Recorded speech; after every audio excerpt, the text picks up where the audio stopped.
দ্রৌপদীর বস্ত্রহরণ। দ্রৌপদীর বস্ত্রহরণের গল্প আপনাদের সকলেরই জানা, তাই তো? না, আমি দ্রৌপদীর বস্ত্রহরণ কিভাবে হয়েছিল সেটা আলোচনা করব না। আমি আজ বলবো বস্ত্রহরণের পরের ঘটনা। দ্রৌপদীর বস্ত্রহরণ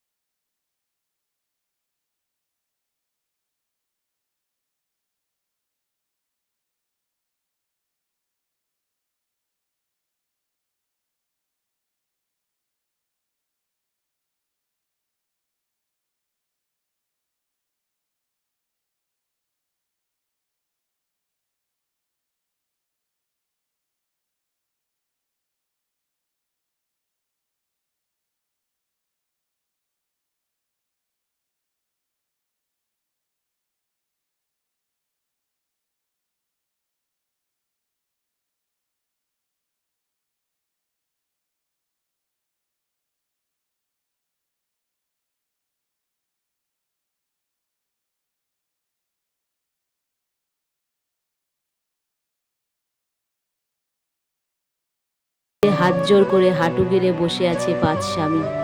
দ্রৌপদী বলল, আমি এখন স্বামীহীন, নামহীন, বংশহীন। আমি কোনো বনবাসে জ্বলতে থাকা অগ্নের অগ্নি। আমি স্বয়ং শুদ্ধ, আমি কিন্তু অশুদ্ধিতে আমার বসবাস। আজ এই সবার সমগ্র বিশ্বের সমস্ত স্ত্রীর অশ্রুজল বহন করেছি আমি। রাজমাতা কুন্তী, মহারানী গান্ধারী, যদি স্বয়ং নিজের সুরক্ষার বাসনা থাকে তাহলে আপনারা এক্ষুনি সভা ত্যাগ করুন, কারণ এই সমগ্র সভা আজ নিমজ্জিত হবে। আমি মানবী নই, মৃত্যু। আমি কেবলই মৃত্যু।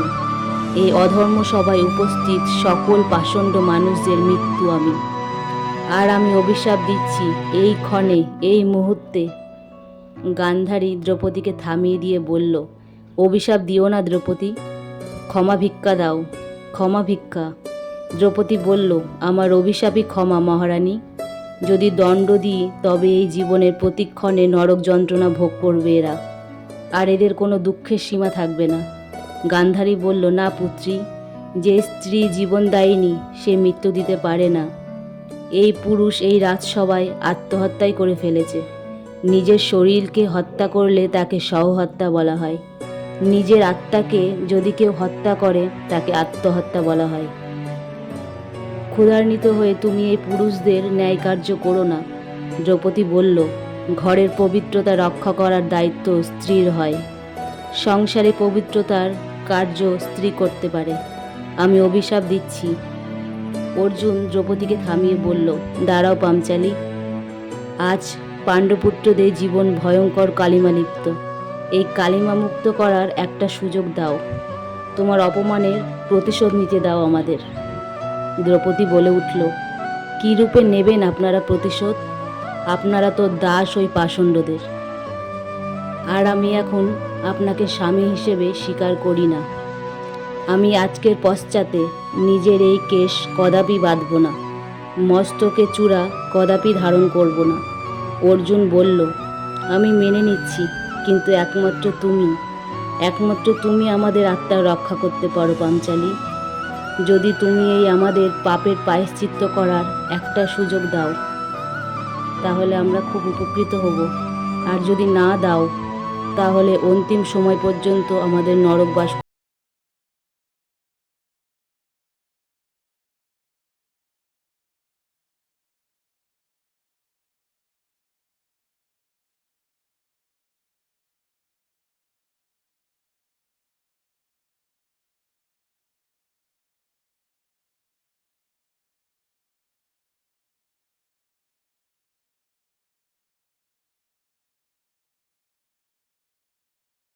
বলে উঠল, সংযম,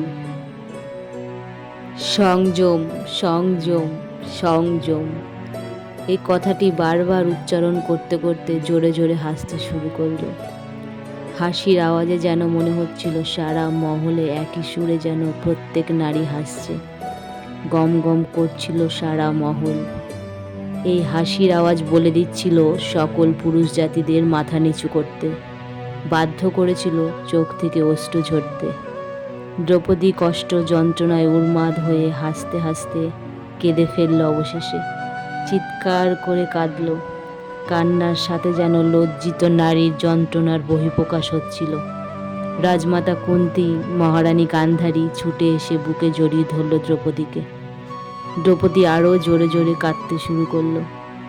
এই সভায় সকল পুরুষদের মাথা নিচু, প্রত্যেক নারীদের চোখে জল। তো আমার এই গল্প তোমাদের কেমন লাগলো অবশ্যই জানাতে ভুলবে না। ভালো লাগলে অবশ্যই চ্যানেলটি সাবস্ক্রাইব করবে, লাইক কমেন্ট শেয়ার। সবাই ভালো থাকো, সুস্থ থাকো, টাটা।